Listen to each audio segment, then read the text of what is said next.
चलो इसको हम लोग कैसे जानेंगे कि भारत में बने कारखाना अधिनियम, भारत में बने कैसे कारखाना अधिनियम, ठीक ना। तो अंग्रेजों ने कारखाना अधिनियम के तहत कर्मचारियों को काम करने की अवधि और उनकी सुविधाएं इत्यादि को निर्धारित किया। अंग्रेज का क्या कि ठीक है कारखाना में काम करेगा सब कुछ, लेकिन इसके लिए उसका हम टाइम डिपेंड कर देते हैं कि इतना देरी काम करेगा और उसके सुविधा इस चीज मिलेगा और इतना वेतन मिलेगा, मैंने किस तरह से कैसे कर दिया, निर्धारित कर दिया, ठीक है।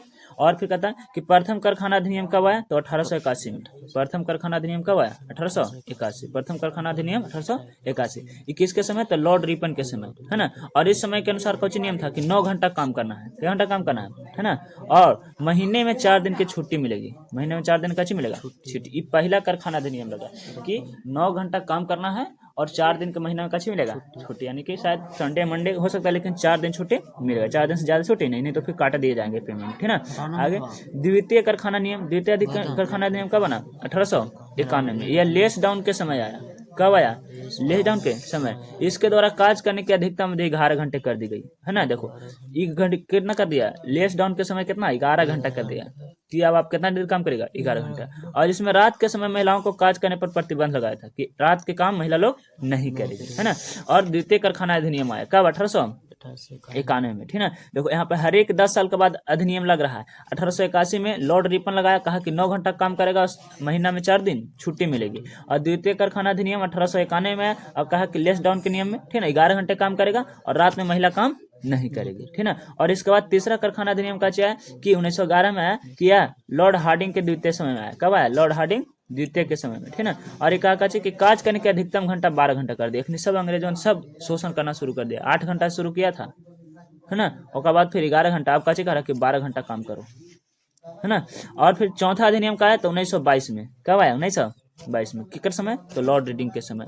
पांचवा कारखाना अधिनियम 1934 में, विलिंगटन के समय। और छठा कारखाना अधिनियम 1946 में, ठीक है का। यह भारत का अंतिम कारखाना अधिनियम था। 1946 के बाद, है ना, भारत आजाद हो गया और फिर भारत के सरकार के अनुसार कच्ची करने लगा अधिनियम चल रहा। ये था कच्ची कारखाना में अधिनियम, ठीक है। इसके बाद कहता है कि देखो लॉर्ड हॉस्टिंग के बारे में जानते हैं। लॉर्ड हॉस्टिंग जो कर्नल था से काचे काचे किया था, ठीक ना। लॉर्ड हॉस्टिंग 1818 से लेकर 1823 तक के कार्य करता रहा। यह नेपाल, है ना, इसके समय नेपाल के युद्ध हुआ था, कैसे के युद्ध हुआ था, लॉर्ड हॉस्टिंग, है ना, हेस्टी टंग से। और इस संधि की अंग्रेजों की अधीनता स्वीकार करवा, एक के अंग्रेज की अधीनता स्वीकार कराया था नेपाल से। और इसने पिंडदारियों का अंत कर दिया, किसने, तो लॉर्ड हार्डिंग हेस्टी गनसन, ठीक ना। और तथा मद्रास में रैयतबाड़ी व्यवस्था लाया, मद्रास में कुछ लाया, रैयतबाड़ी। और शिक्षा के प्रति वर्ष 1 लाख रुपया खर्चा करने का प्रावधान किया। और कहा कि शिक्षा पर कितना खर्चा करेगा, 1 साल 1 लाख पर वर्ष, ठीक ना। और इसके बाद दूसरा आता है कर्नल, जिसको नाम का जनरल के कि lord William Bentinck, lord William Bentinck. ये कब से कब राज किया, कब से कब इसका कार्यकाल रहा था, 1828 से लेकर 1835। ये काची किए थे, है ना, तो सती प्रथा और ठगी प्रथा दोनों को प्रतिबंध कर दिया। और शिशु हत्या पर काची लगा दिया, बैन, है ना। कौन, लॉर्ड विलियम बेंटिंग, है ना।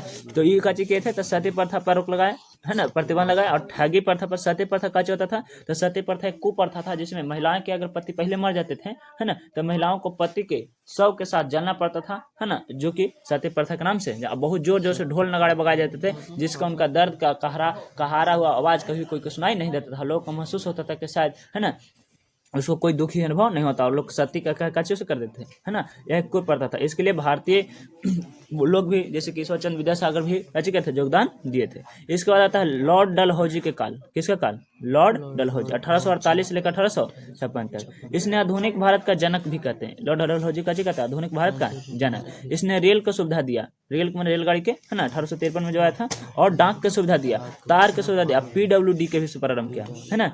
इसने शिक्षा के क्षेत्र में 1854 में गुड्स डिस्पैच का नियम लाया, और जिसे अंग्रेजी के मैग्ना कार्टा कहते हैं, है ना। गुड्स डिस्पैच को कैसे कहते हैं, अंग्रेजी के मैग्ना कार्टा।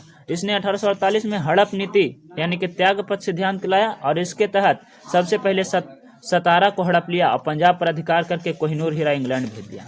कौन लाया था हड़प नीति, तो लॉर्ड डलहौजी। यही खंचड़ा था जे कोहिनूर हीरा लेके कहाँ भेज दिया, इंग्लैंड, है ना। पंजाब पर अधिकार करके और कोहिनूर हीरा कहाँ भेज दिया, इंग्लैंड। इंग्लैंड के महारानी में अभी हीरा काची है, लगा हुआ रहता है, इंग्लैंड के पास है, ठीक ना। इसके बाद आता है लॉर्ड कैनिंग, कौन आता है 1856 से 1862 में। इसके समय 1857 का विद्रोह हुआ। लॉर्ड कैनिंग जैसे आया था 1857 का विद्रोह हो गया था, है नए राइफल आए थे, और इलाहाबाद के संधि के तहत ईस्ट इंडिया कंपनी का समाप्त कर देगा। इलाहाबाद संधि के साथ कची कर दिया, ईस्ट इंडिया कंपनी खत्म, है ना। तो ये थे प्रमुख कची कर जनरल के आए हुए, ठीक ना, कार्य, ठीक है।